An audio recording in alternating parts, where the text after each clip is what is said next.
การปฏิบัติธรรมมันมีเหตุมีผลนะมีขั้นตอน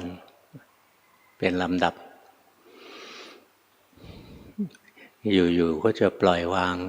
จิตอะไรเงี้ยทำไม่ได้หรอก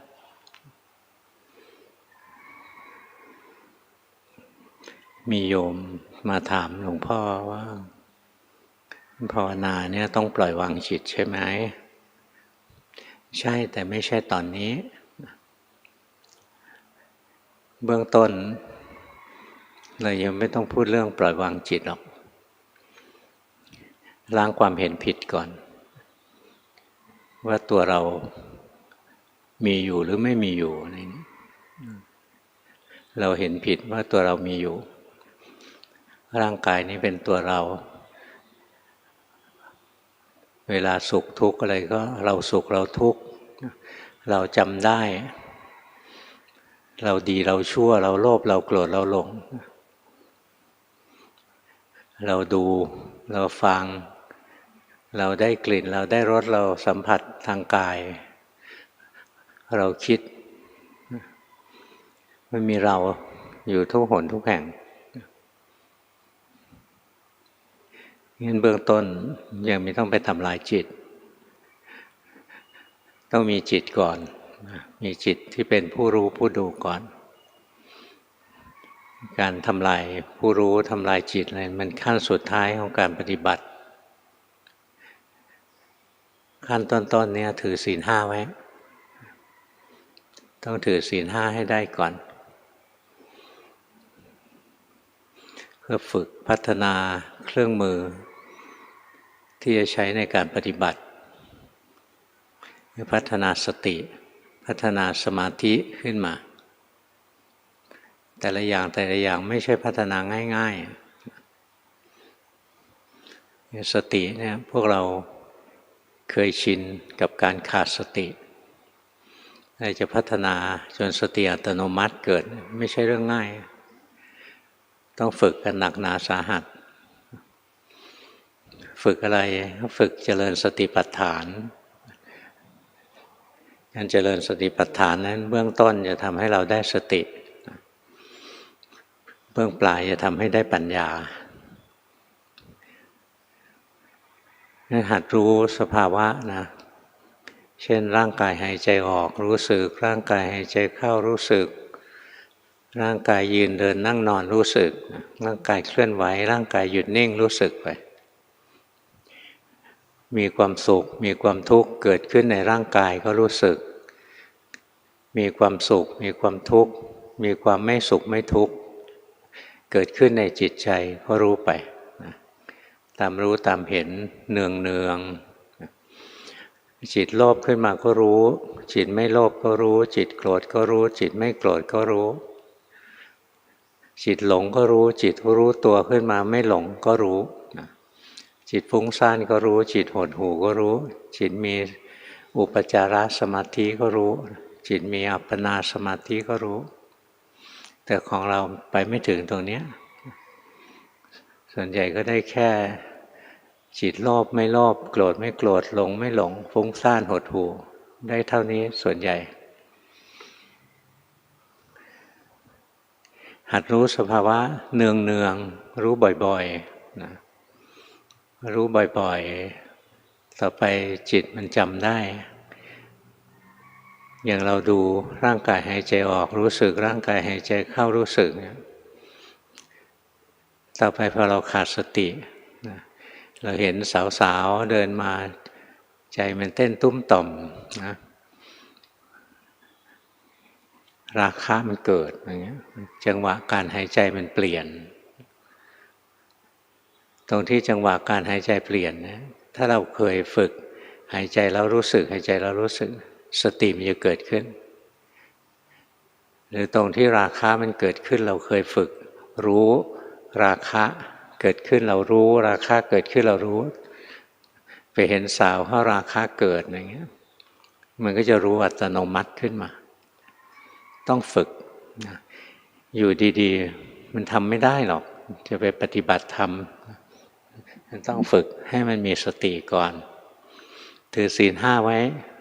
ฝึกสติให้มากจะยืนจะเดินจะนั่งจะนอนเห็นร่างกายมันยืนร่างกายมันเดินร่างกายมันนั่งร่างกายมันนอนต่อไปพอร่างกายมันขยับมันเปลี่ยนอิริยาบถอะไรนี้สติเกิดเองหรือชอบดูนามธรรมนะนามธรรมที่ดูง่ายนะคือตัวเวทนาแต่เวทนาทางกายดูยากนะอย่างจะดูความเจ็บป่วยในกายมันเจ็บมากๆสติมันแตกถ้าไม่ทรงสมาธิจริงๆดูเวทนาทางกายยากจิตมันทนไม่ไหวแต่ดูเวทนาทางใจนะง่ายมันเป็นกรรมฐานที่หลวงพ่อดูไปดูมาเพราะว่ามันง่ายที่สุดเลยเวทนาทางใจมีอยู่3ตัวเองถ้าดูสังขารจะมันมีตั้งเยอะนะมีตั้งหลาย10ตัวแต่เวทนาทางใจมันมีนิดเดียวตัวสังขารมีตั้ง50ตัวเวทนาทางใจมีอยู่3ตัวเองสุขทุกข์เฉยๆงั้นถ้าเราจะภาวนาง่ายๆนะเราคอยรู้ทันจิตใจของเราจิตใจเรามีความสุขก็รู้จิตใจเรามีความทุกข์ก็รู้จิตใจเราเฉยๆก็รู้มันหมุนอยู่อย่างนี้ทั้งวันทั้งคืนดูไปจนกระทั่งมันอัตโนมัตินะพอความสุขเกิดขึ้นสติระลึกได้เองเกิดขึ้นเองเลยความทุกข์เกิดขึ้นสติระลึกได้เองความเฉยๆเกิดขึ้นสติระลึกได้เองตัวนี้ง่ายๆมันไม่มีอะไรซับซ้อนนะสุขทุกข์เฉยๆ3ตัวที่หมุนอยู่ในใจเราทั้งวันทั้งคืนนะดูง่าย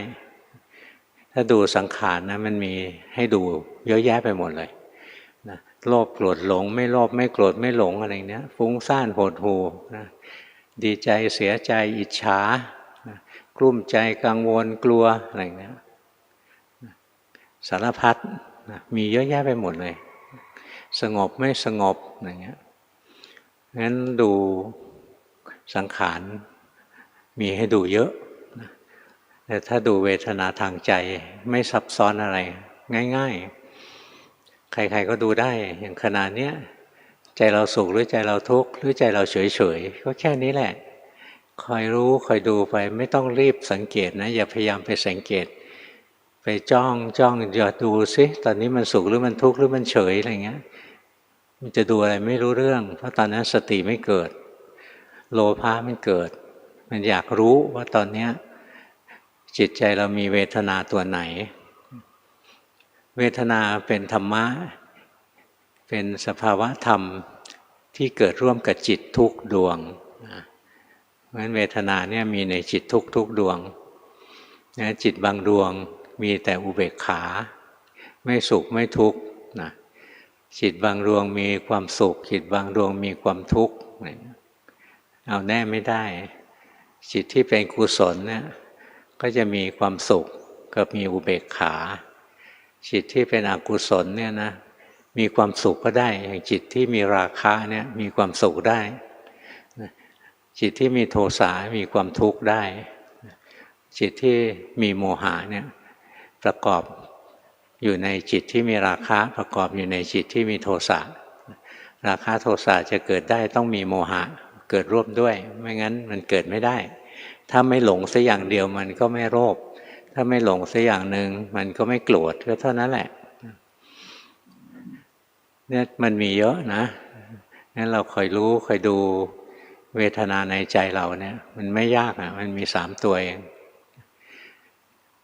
มันมีความสุขขึ้นมาก็รู้มันทุกข์ขึ้นมาก็รู้มันเฉยๆก็รู้เมื่อปี47นะหลวงพ่อนั่งเล่นๆอยู่ในกุฏิจิตมันมีความสุขขึ้นมาเราก็รู้มีความสุขก็รู้ไปเรื่อยไม่ได้ทำอะไรนั่งสบายๆอยู่ๆความสุขมันดับปั๊บไปนะมันมีทุกข์ปรากฏขึ้นแทนเราก็รู้ไป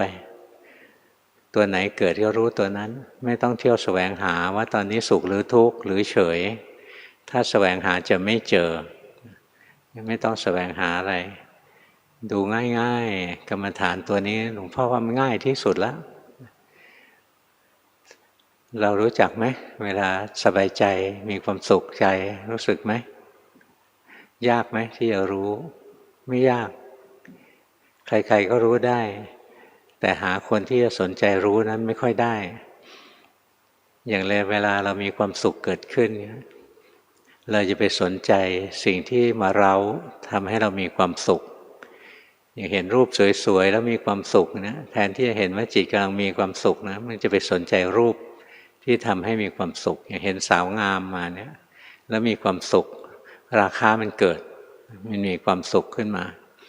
ตรงที่ราคะเกิดเนี่ยมีอุเบกขาก็ได้นะมีความสุขก็ได้นี่อย่างเราเห็นสาวงามมาเนี่ยจิตเรามีความสุขไม่มีใครมาดูจิตตัวเองหรอกจะต้องรีบดูสาวนะหรือถ้าผู้หญิงหรือเกย์อะไรนี่เห็นหนุ่มหล่อมานะจิตมันพอใจนะจิตมันพอใจไม่มีใครดูว่าจิตตัวเองกำลังพอใจก็จะไปดูไอ้หนุ่มที่เราชอบอะไรอย่างเงี้ย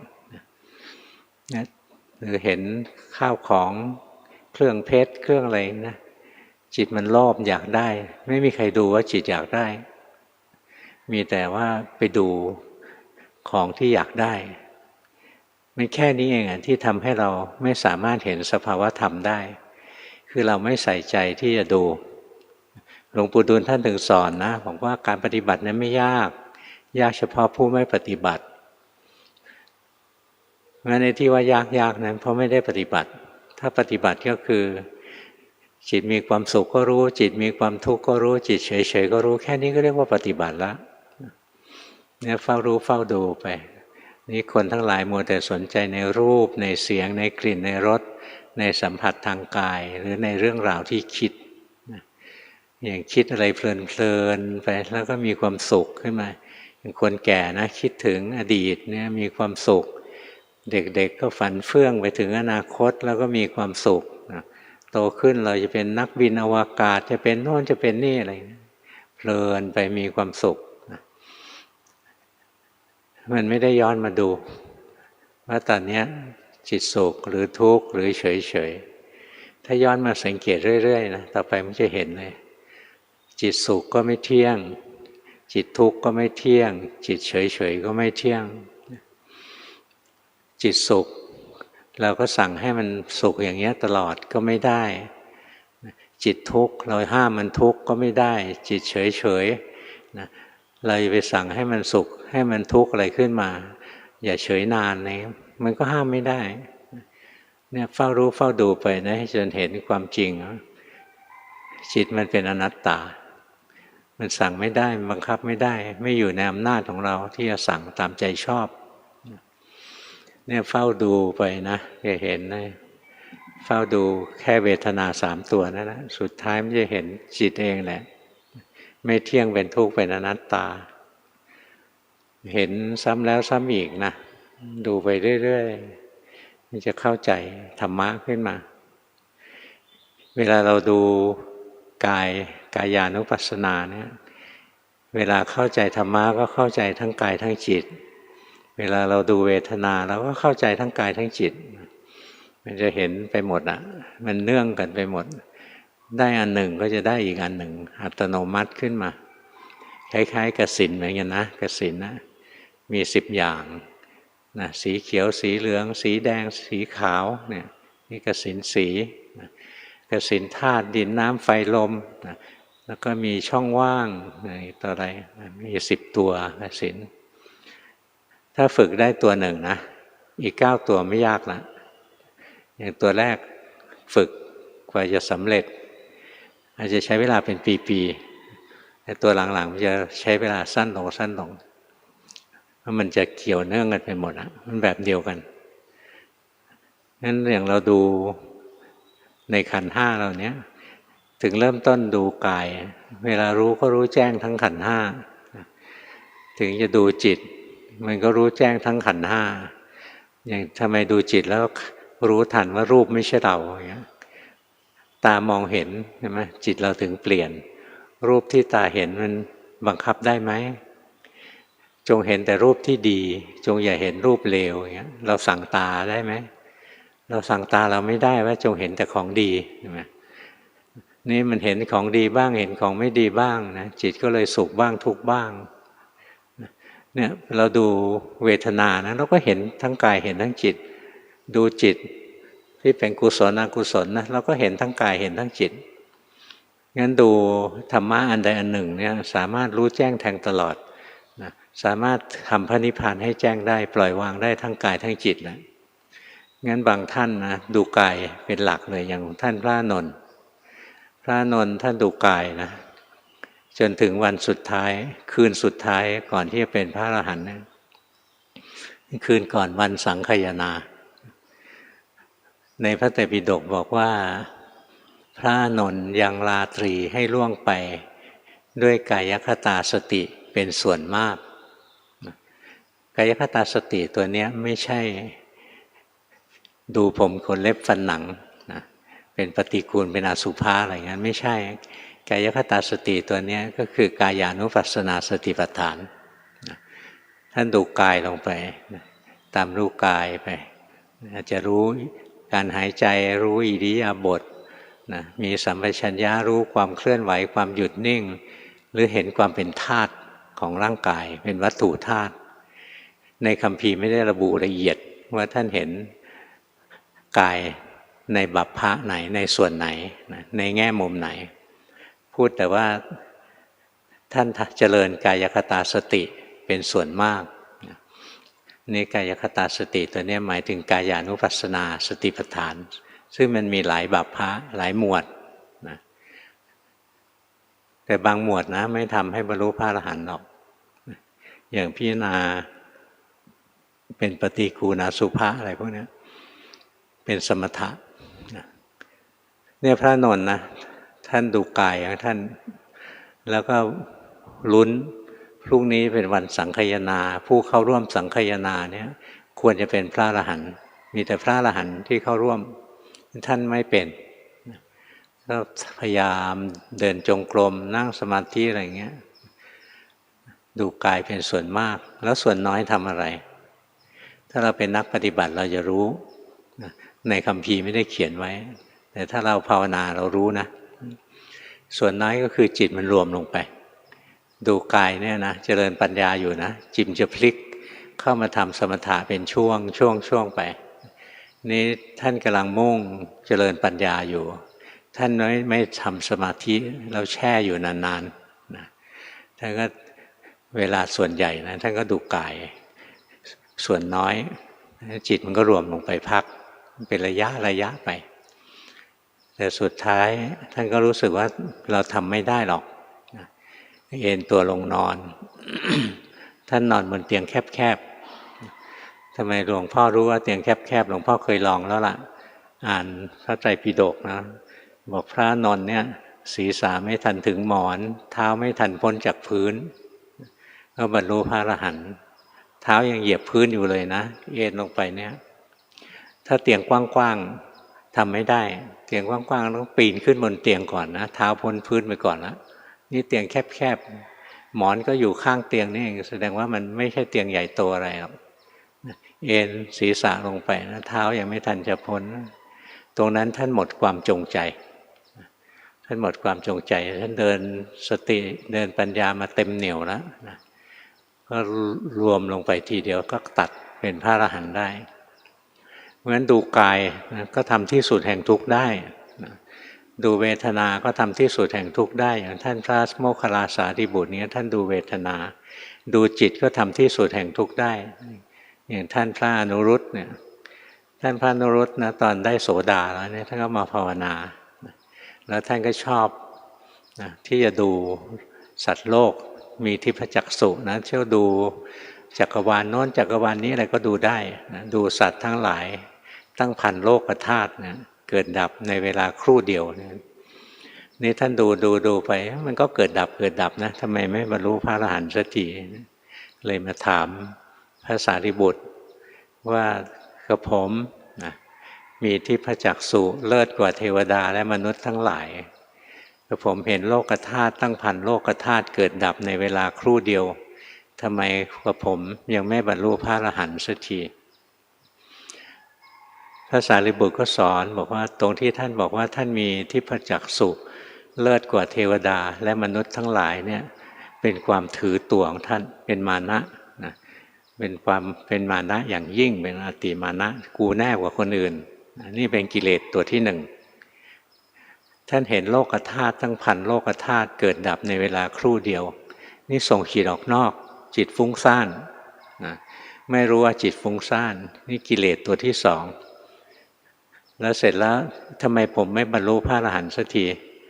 นี่เป็นเรียกว่ารำคาญใจกุกกุจจะเป็นกิเลสตัวที่สามท่านพระสารีบุตรก็บอกว่าท่านไปดูกิเลสสามตัวนี้ละเสียนะแล้วก็เจริญสติเจริญปัญญาให้ถูกต้องเนี่ยท่านพระนิรุตท่านก็ดูกิเลสของท่านสุดท้ายท่านก็เป็นพระอรหันต์บางท่านก็เจริญธรรมานุปัสสนานะอย่างพระพุทธเจ้าเราเนี่ยเจริญธรรมานุปัสสนาในบัพพะสุดท้ายเลยสัจจบัพดูปฏิจจสมุปบาทดูอริยสัจงั้นในสติปัฏฐานสี่เนี่ยไม่ว่าจะดูกายดูเวทนาดูจิตดูธรรมก็ทำให้ถึงที่สุดแห่งทุกข์ได้ในตำราก็สอนไว้นะบอกสติปัฏฐานสี่เหมือนประตูเมืองสี่ทิศเป็นเมืองแบบโบราณนะมีกำแพงเมืองมีประตูเมืองสี่ทิศเลยไม่ว่าเราจะเข้าประตูเมืองทางทิศไหนก็เข้าเมืองได้คือเราจะเจริญกายานุปัสสนาสติปัฏฐานเวทนานุปัสสนาสติปัฏฐานจิตานุปัสสนาสติปัฏฐานธรรมานุปัสสนาสติปัฏฐานอันใดอันหนึ่งนี่แหละก็ทำให้ถึงพระนิพพานได้นะงั้นถ้าเราเลือกเอาที่เราถนัดดูกายก็ดูกายไปดูกายทีแรกมันยังเป็นสมาธิเป็นสมถะอยู่อย่างเราดูกายหายใจออกดูกายหายใจเข้าอย่างเงี้ยจิตสงบนะอันนี้เป็นสมถะดูกระดูกนะดูลงไปมันเป็นวัตถุธาตุเป็นของแข็งๆนะดูลงไปเรื่อยๆนะอันนี้มันก็ได้สมถะนะดูต่อไปอีกนะหมายรู้ความเป็นไตรลักษณ์นะร่างกายที่มันหายใจอยู่ไม่ใช่เราเนี่ย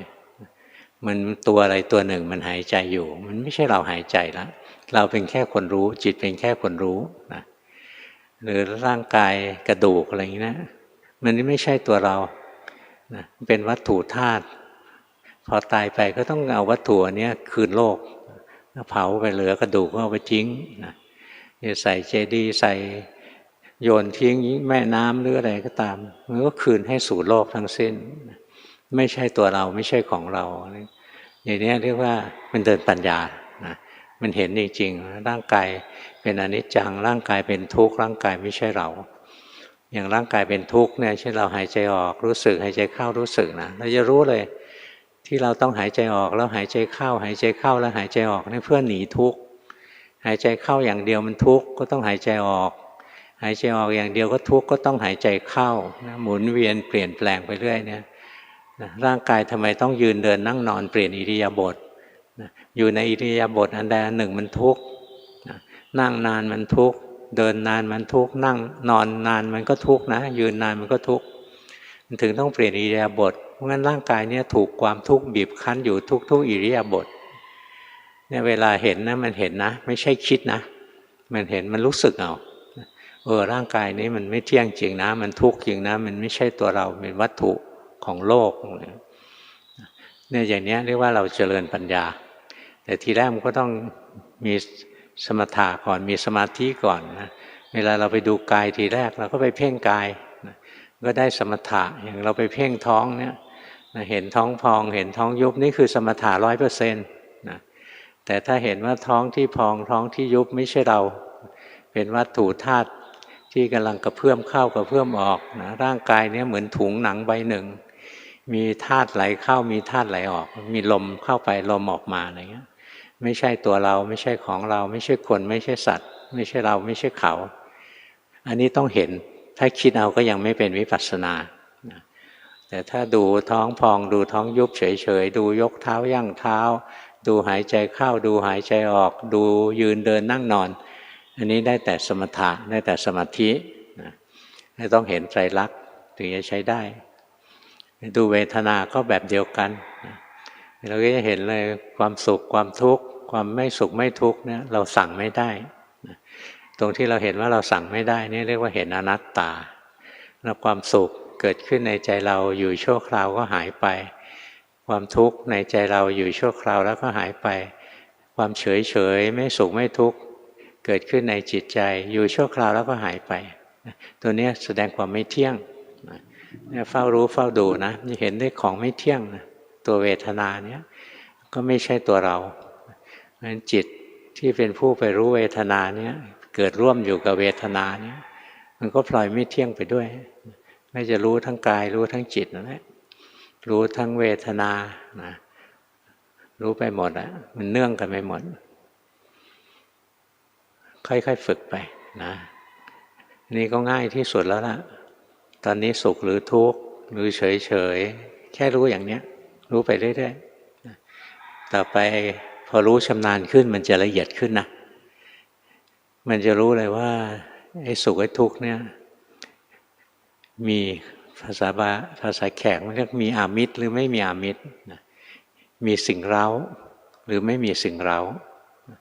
มีสิ่งเร้าก็คือมีรูปเสียงกลิ่นรสโผฏฐัพพะคือสิ่งที่สัมผัสกายเป็นสิ่งเร้าหรือมีกามธรรมนะการคิดถึงรูปเสียงกลิ่นรสโผฏฐัพพะเรียกว่ากามธรรม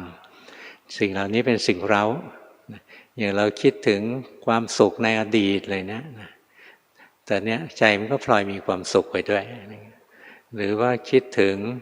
บางเรื่องนะคิดไปแล้วใจมันเศร้ามีความทุกข์ขึ้นมาเนี่ยสุขทุกข์แบบนี้มีสิ่งเร้านะมีสิ่งเร้าก็รู้ทันว่าเนี่ย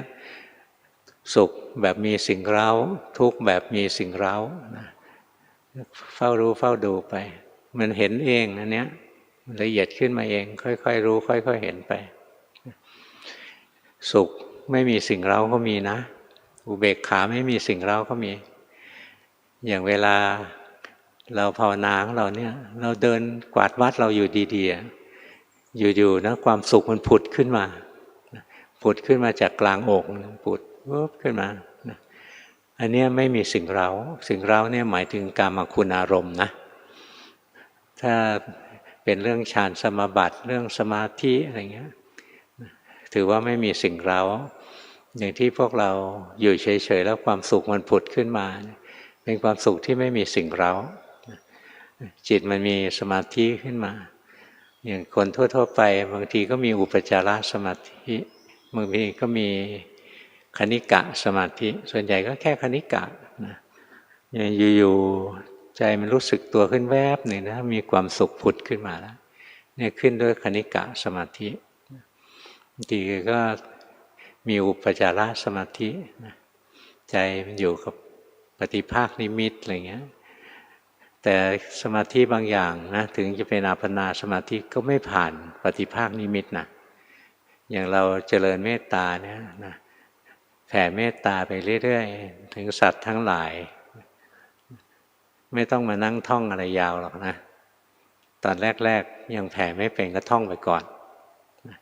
ท่องไปจนกระทั่งใจมันเคยชินที่จะรู้สึกเป็นมิตรกับสัตว์อื่นตรงที่ใจมันรู้สึกเป็นมิตรนั่นแหละเรียกว่ามันมีเมตตามีเมตตาก็แผ่ความรู้สึกของความเมตตาเนี่ยออกไปนะครอบโลกธาตุนะแผ่กว้างขวางไม่มีประมาณถึงเทวโลกถึงพรหมโลกอะไรเงี้ยอันนี้เรียกว่าเมตตาอัปปมัญญาไม่มีขอบเขตไม่มีเป้าหมายแต่ถ้าเราจะแผ่ให้คนเนี้ยเห็นหมาตัวเนี้ยหมาตัวนี้ไม่สบายถูกรถชนเราก็แผ่เมตตาอะไรไปนะทำความรู้สึกเมตตาเป็นการช่วยตัวเองนะไม่ใช่ช่วยหมาหรอกช่วยตัวเองไม่ให้เศร้าโศกนะเวลาเราเห็นหมาถูกรถชนนะใจเราเศร้าเห็นไหมเสียใจเศร้าโศกนะเจริญเมตตาไปประกอบด้วยอุเบกขานะสัตว์โลกมีกรรมของตัวเองใจเราก็ไม่เศร้าหมองนะค่อยๆฝึกไปเรื่อยๆนะไม่ใช่เรื่องยากแต่มันอยู่ที่อดทนที่จะทำให้มันจริงไม่ใช่ทำเล่นๆธรรมะมันของจริง คนทำเล่นๆทำไม่ได้มันต้องทำจริงๆแต่ทำจริงๆก็ทำอย่างมีสติปัญญาไม่ได้ทำแบบโลภอยากอย่างโน้นอยากอย่างนี้ไม่ได้ธรรมะหรอกนั่งสมาธิเดินจงกรมก็โอ้เมื่อไหร่จะบรรลุสักทีอะไรอย่างเงี้ยบางคนแย่กว่านั้นอีกเดินจงกรมอยู่เมื่อไหร่จะหมดเวลาสักทีอย่างนี้ไม่ได้เรื่องอ่ะอย่าไปเดินเลยเสียเวลานะมันหลอกตัวเองหลอกคนอื่นไม่ได้เรื่องหรอกนะของเก๊นะภาวนาให้มันมีสติไปสิทุกก้าวที่เดินนะมันคือการปฏิบัติทั้งหมดเลยนะนี่ถ้าเราดูกายแล้วก็ดูกายมันเคลื่อนไหวไปนะใจเป็นคนรู้ถ้าดูเวทนาก็เห็นเวทนาเคลื่อนไหวเปลี่ยนแปลงไปมีสิ่งเร้าบ้างไม่มีสิ่งเร้าบ้างใจเป็นคนรู้ของง่ายๆธรรมะจริงๆไม่ใช่เรื่องยากนะแต่มันยากเพราะเราไม่ทำบ้างไม่ทำบ้างหรือทำผิดทำเพราะโลภพอทำเพราะโลภแทนที่จะไปเห็นสภาวะตามความเป็นจริงก็ไปนั่งเพ่งเอาไปจ้องเพ่งกายเพ่งจิตมีเวทนานะสงสัยว่าตอนนี้มีเวทนาอะไรนะเที่ยวหาใหญ่ตอนนี้จิตเรามีเวทนาอะไรบ้างหาไม่เจอจิตเป็นอกุศลจิตมันฟุ้งซ่านไม่มีสติมันดูไม่ออกหรอกว่าจิตตอนนี้สุขหรือทุกข์หรือเฉยใช้จิตของคนธรรมดาเนี่ยแหละมันรู้ได้ไม่ต้องมารยาเป็นนักปฏิบัติทำวางฟอร์มเคร่งขลึมอะไรอย่างนั้นไม่ได้กินหรอกจิตที่ดีคือจิตธรรมดาจิตที่ประภัสสอนนั้นคือจิตธรรมดานะไม่ได้ย้อมแมวขายเรื่องย้อมแมวขายให้แกล้งทำวางฟอร์มขลึมเป็นนักปฏิบัติ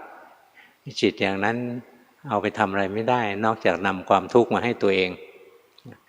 หรือว่าเอาไว้หลอกคนอื่นจิตที่ดีคือจิตธรรมดานี่แหละอย่างธรรมดาอย่างขนาดนี้ใจเราสุขหรือใจเราทุกข์หรือใจเราเฉยจะไปยากอะไรเรื่องง่ายๆเนี่ยตัวนี้มันยังเห็นด้วยเลยหัวเราะเลยตัวอะไรวันเราสารพัดสัตว์เยอะแยะ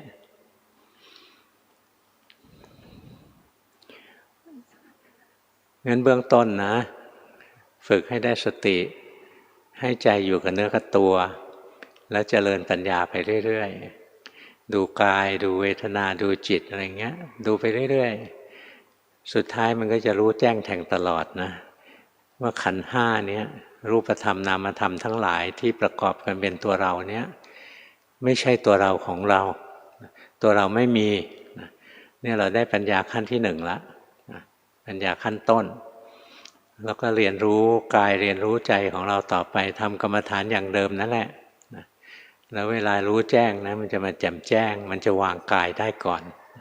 มันจะเห็นนะกายนี้ไม่ใช่ของดีของวิเศษหรอกกายนี้เป็นของไม่เที่ยงเป็นทุกข์เป็นอนัตตามันจะวางกายได้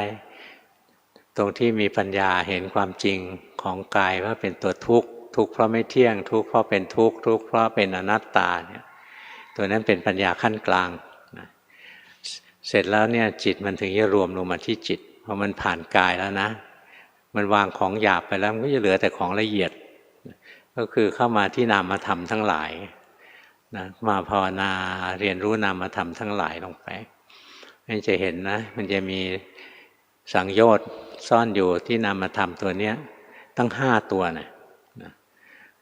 มีรูปราคะอรูปราคะมานะอุทธัจจะอวิชชามี5ตัวเนี้ยมีตั้ง5ตัวเวลาขาดพร้อมกันขาดเนี้ยขาดไปด้วยกันเลยหลวงปู่ดูลท่านก็เคยสอนหลวงพ่อนะเมื่อ24 กันยาปี 26บอกพบผู้รู้ให้ทำลายผู้รู้พบจิตให้ทำลายจิตจึงจะถึงความบริสุทธิ์อย่างแท้จริงนี่ท่านสอนล่วงหน้าไว้นะเพราะท่านจะไม่อยู่แล้วท่านก็เลยทิ้งมรดกร่องรอยเอาไว้ให้เราเดินต่อแล้วท่านก็ถามว่าเข้าใจไหมหลวงพ่อบอกไม่เข้าใจครับแต่ผมจะจำไว้ท่านบอกจำไว้นะตรงนี้สำคัญนะจำไว้ไม่กลัวเราลืมวันรุ่งขึ้นหลวงพ่อก็กลับกรุงเทพนะแต่ว่าแวะโคราช แวะไปหาหลวงพ่อพุธหลวงพ่อพุธเห็นหน้าหลวงพ่อท่านก็บอกไงนักปฏิบัติรอบนี้หลวงปู่สอนอะไรบอกหลวงปู่สอนบอกพบผู้รู้ให้ทำลายผู้รู้พบจิตให้ทำลายจิตจึงจะถึงความบริสุทธิ์อย่างแท้จริงหลวงพ่อพุธท่านก็พยักหน้านะท่านบอกพบผู้รู้ทำลายผู้รู้พบจิตให้ทำลายจิตเนี่ยคือจุดสุดยอดของกรรมฐานเนี่ยจุดสุดยอดของกรรมฐานตัวเนี้ยแล้วท่านก็บอกนะว่าทำลายจิตเนี่ยไม่ใช่เราไปทำลายมันโดยตรงนะเราเจริญสติเจริญปัญญาของเราไปนี่แหละเดี๋ยวมันก็ทำลายของมันได้ท่านก็บอกอีกนะว่าท่านไปหาหลวงปู่ดูลมาเมื่อ7 วันก่อนหน้านั้นก่อนที่หลวงพ่อจะไปหลวงปู่ก็สอนท่านบอกว่าเจ้าคุณการปฏิบัติจะยากอะไรพบผู้รู้ให้ทำลายผู้รู้พบจิตให้ทำลายจิตจึงจะถึงความบริสุทธิ์อย่างแท้จริงท่านก็เล่าอย่างนี้ท่านก็บอกคุณกับอาตมาตกลงกันใครทำลายได้ก่อนให้มาบอกกันเราก็รู้แล้วว่าท่านพูดเป็นอุบายนะท่านเป็นผู้ใหญ่หลวงพ่อเป็นลูกศิษย์หลวงปู่ดูลอยู่ท่านบอกท่านอยากสอนหลวงพ่อเนี่ยมันเสียมารยาทท่านก็เลยเป็นอุบายของท่านท่านก็รู้เราไม่มีทางทำได้อย่างที่ท่านว่าหรอกนะไม่มีทางทำได้เร็วกว่าท่านหรอกท่านก็เมตตานี่ผ่านวันเวลามานะนานเกือบปี40แล้วใกล้ๆที่ท่านจะมรณภาพแล้วท่านไปเทศที่TOTพอท่านเทศเสร็จหลวงพ่อเข้าไปกราบท่านบอกหลวงพ่อครับผมไม่เจอหลวงพ่อนานแล้วท่านบอกหลวงพ่อจำได้นักปฏิบัติมีไม่มากหรอกเลยกราบเรียนท่านหลวงพ่อครับผมยังทำลายผู้รู้ไม่ได้เลยพอพูดประโยคนี้นะท่านนะจิตท่านเนี่ยดีดผางขึ้นมาเลยนะสง่าผ่าเผยสว่างไสวขึ้นมาทันทีเลยท่านบอกว่าจิตผู้รู้เหมือนฟองไข่เมื่อลูกไก่เติบโตเต็มที่แล้วมันจะทำลายเปลือกออกมาเองนะมันจะเจาะทำลายเปลือกออกมาเองจิตผู้รู้เหมือนฟองไข่ไข่มันมีเปลือกใช่ไหมจิตเราก็มีเปลือกถ้าเราภาวนาเราจะรู้สึกจิตเราถูกขังอยู่ใครเคยเห็นบ้างว่าจิตเราถูกขังอยู่มีสิ่งห่อหุ้มอยู่นะอาสวะกิเลสห่อหุ้มอยู่จิตเหมือนนักโทษถูกขังมาตั้งแต่เกิดเลยมันเกิดในคุกมันเลยไม่รู้ว่ามันถูกขังเหมือนอย่างคนถูกจับไปปล่อยเกาะนะตั้งแต่ยังอยู่ในท้องแม่เงี้ยเกิดมาก็เกิดอยู่ในเกาะนั่นแหละก็คิดว่าโลกมันมีอยู่แค่นี้ก็ไม่ถูกขังแล้วอิสระแล้ว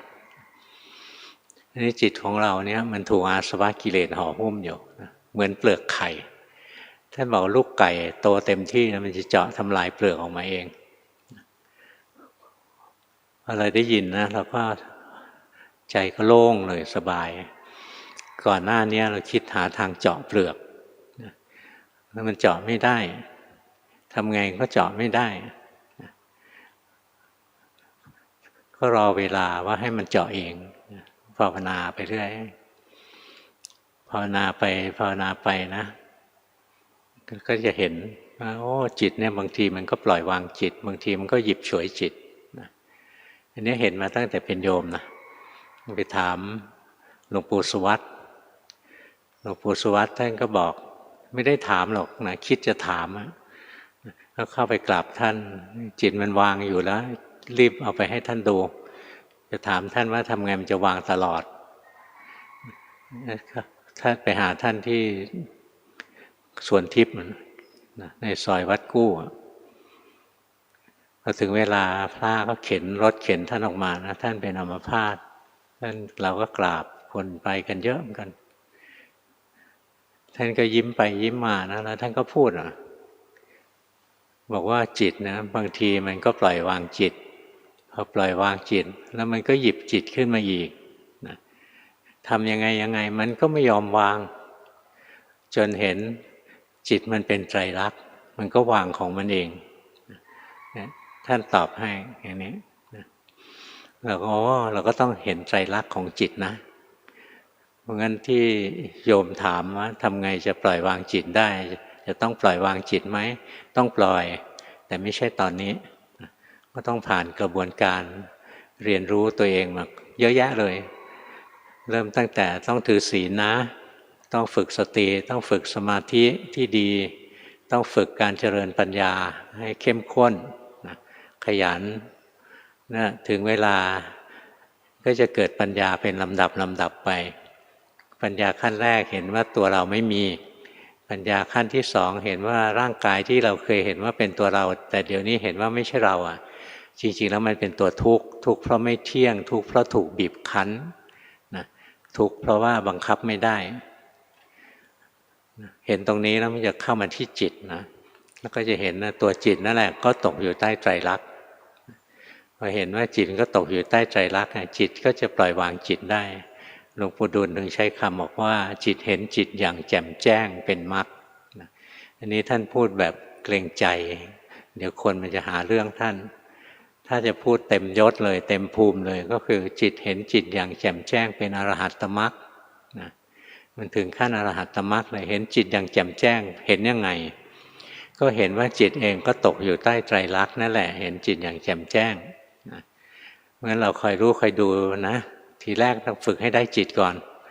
อยู่ๆไปทำลายผู้รู้นะก็บ้าเลยนะเมื่อก่อนหลวงพ่ออยู่ที่เมืองกาญนะก็มีพระองค์หนึ่งมาหานะมาเลยนะเดินน้ำลายยืดมาเลยบอกผมทำลายจิตไปแล้วหลวงพ่อบอกใจเย็นๆครับใจเย็นๆนิมนต์นั่งก่อนนะหายใจแรงๆไว้ครับจริงๆท่านไม่ได้ทำลายจิตหรอกท่านทำลายสตินะท่านเพี้ยนไปแล้วไปแล้วภาวนาผิดภาวนาข้ามขั้นอยู่ๆไปทำลายจิตก็บ้าเท่านั้นแหละตอนนี้ต้องพัฒนาจิตต่างหากนะหาจิตให้เจอนะด้วยการเห็นเลยว่ากายก็ของถูกรู้เวทนาถูกรู้กุศลอกุศลก็ของถูกรู้อะไรนะไม่ใช่มีจิตเป็นคนรู้ขึ้นมาแล้วก็เรียนรู้ไปเรื่อยนะจนวางกายวางอะไรต่ออะไรไปหมดแล้วมันก็เข้ามาที่จิตเองแล้วไม่ใช่เห็นจิตอยู่ในไตรลักษณ์ตกอยู่ใต้ไตรลักษณ์ถึงจะวางถ้าอยู่ๆวางจิตอยู่ๆทำลายจิตบ้าแน่นอนภาวนาเพี้ยนงั้นภาวนาค่อยๆภาวนาไปไม่รีบร้อนภาวนารีบร้อนแล้วก็เสียไม่ได้อะไรขึ้นมาหรอกได้แต่ความหลงผิดบางทีก็กระทบกระเทือนถึงร่างกายบางที่เขาภาวนานะคนเป็นบ้าเยอะเลยหลวงพ่อรู้จักจิตแพทย์หลายคนไม่ได้ไปหาหมอนะไม่ได้ไปหาจิตแพทย์หรอกยังไม่ป่วยถ้าป่วยจะไปหาจิตแพทย์ก็จำเป็นนะไม่ใช่ว่าโอ้ใครไปหาจิตแพทย์แล้วก็แย่ละคนไทยเนี่ยเชื่ออะไรผิดไม่กล้าไปหาจิตแพทย์มีอะไรก็มาหาพระนะกลุ้มใจแล้วก็มาเล่าให้พระฟังนะเมื่อก่อนมีครูบาอาจารย์องค์หนึ่งนะชื่อหลวงพ่อมหาวิบูลย์